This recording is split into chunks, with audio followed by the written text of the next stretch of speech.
Batman, the Telltale series. Is it worth a buy? Let's read the words.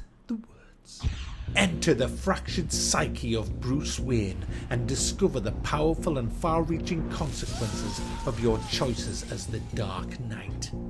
In this gritty and violent new story from the award-winning creators of The Walking Dead, a Telltale game series, you'll make discoveries that will shatter Bruce Wayne's world and the already fragile stability of a corrupt Gotham City. Yes guys, Telltale have released another story. You're probably all familiar with The Walking Dead and the Game of Thrones. They also did a few others. They did Jurassic Park, Back to the Future. They've done a few of these. Now anyone who's familiar with my channel will kind of know that I don't like art. I don't like just stories. It has to be gamey. There has to be a game there. But I am a fan of Telltale. Telltale are the only people that seem to do it properly. They just seem to know what they're doing with the story. They do really good stories. They do excellent voice acting. They do really interesting characters. They do good plots. I mean, The Walking Dead was just phenomenally good. I absolutely loved that. It got a bit long in the tooth after the second series, but it's a great story. Game of Thrones, great characters. I mean, I love the TV show and I enjoyed the story of that. It was done very well. And now they've done Batman. Well, I was quite excited because it's a new Telltale game. The problem is, Batman's a prick. Batman ain't a superhero. He's a prick. He's a prick. He's an actual prick. He's just a stuck-up fucking born with a silver spoon wedged between his arse cheeks. Had everything on a plate. Billionaire. Didn't have to work for it, just got it all. You know, one of these people. You know these people, guys. You know, they've never worked a day in their fucking lives. They just inherit. They just inherit everything. And, do you know, I blame the parents. I mean, obviously, I can't blame Batman's parents because they got murdered when he was a kid. But I blame the parents. If I was rich, if I was like a multi-millionaire, my son wouldn't get a fucking thing till he was 25. What I might do is set him up in a business and I'd put him at the fucking bottom of it. And I'd hire people above him to develop his character, to get him to know the difference between right and wrong, to get him to know how to work, get him grafting, get him cleaning the fucking floor, you know, start him at the bottom as an admin, get him on reception even, get, you know, phone calling, you know, answering the fucking phone and all that shit, learn the ropes, then get, he wouldn't get fucking millions. Do you know, I saw this YouTube video of this fucking wanker in Monaco. He's 21 years old, his dad gave him 40 fucking million. He just buys all these flashy cars. What kind of an awful person is he going to be by the time he's 30? He doesn't know anything. He's built no character up. And you know, life is about your character. You can't fast track that.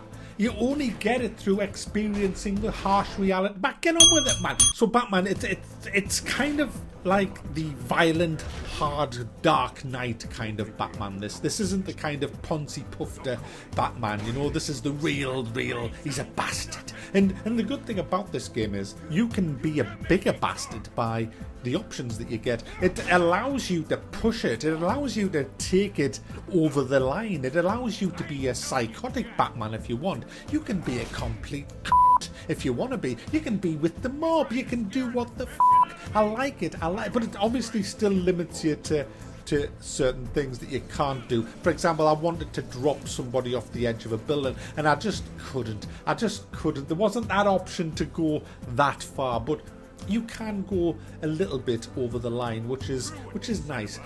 One of the biggest difference I've noticed with this game and all other Telltale games is the amount of action in this game. The fighting, there is a lot of fighting. There is a lot of press Q, press E, press left, dodge right, press up, press down. Lots of that. But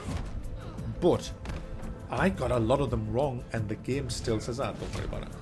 It's all right. I know you pressed Q there, Mac, and you should have pressed E. But hey, we've still blocked the bullet. We've still blocked it. Oh, Mac, you pressed E there instead of Q again. But we still punched the guy in the face. Oh, were you supposed to press Q twice there? You only pressed it once and then you pressed W. We'll let you off with that. It's kind of forgiving, guys. It's very forgiving. The other games in the Telltale weren't forgiving at all. If you f***ed up once on the buttons, that was it. And I think they've done that because it would have been too hard, because there's so many things being thrown at you, and you get like a couple of seconds, wait, not even a couple of seconds, you get like half a second to react. So they've made it a bit more forgiving.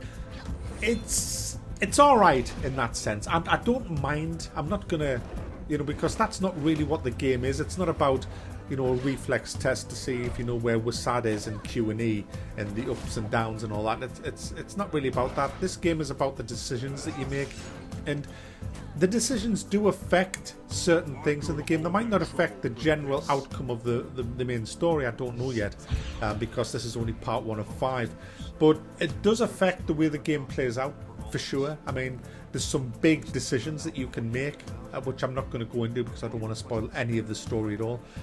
What I will tell you about the story is that it revolves around Batman coming to terms with who he is and what happened to his parents. And that's not a spoiler. Everybody knows why Batman is Batman. His parents were murdered by a mugger when he was a kid, and he inherited everything. And you've got Alfred, who's his conscience, the nice guy's butler, who's trying to bring him up in the right way and all that.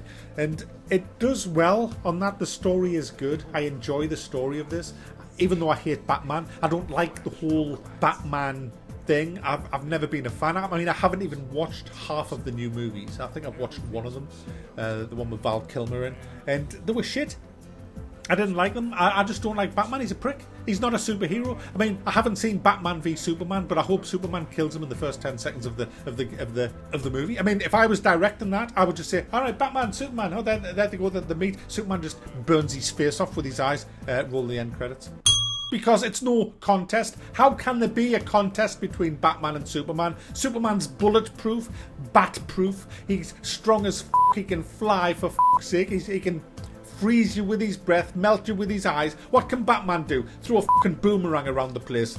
I mean, that's it. That's it. He's a prick. It has a few good characters in this. The story's looking a little bit predictable. I don't want to go into it because I'd spoil it. But all you need to know is the story is pretty good. I'm enjoying the story. The action scenes is quite frantic but forgiving. But they've added a new thing to this. There's like a crime scene where you have to link the evidence together and try and work out what happened. There's also another scene where you have to attack this fortified building, and you can select by surveillance. You can see who's in there, and you can select your plan of attack and then execute it. The problem with all this is you might have 5 pieces of evidence and you have to link them all together, and it's just a process of elimination, really. What I would have done is give you 10 different pieces, but only 5 of them can be linked, so that there's a few red herrings to make you actually think a bit more. Whereas this gives you everything and says they all link together, so link them. And it's like, well, okay, that has to be linked to that because they're the only 2 pieces left. And it's kind of, yeah, you could have given us a bit more. So that's my only gripe with the game, really. It is what it is. It's a Telltale story about Batman, and this is the first episode. It's $18.99, and for that you get all 5 episodes. You get the head, the tail, the whole damn thing. So there you go, guys. I actually hate Batman, the story, but I kind of can't use that and be biased because this is a good Telltale game with a decent story. It's just a shame it's about shit, man. But there you go, guys. So it's worth a buy. Why did I ring the bell? Why? Put it down.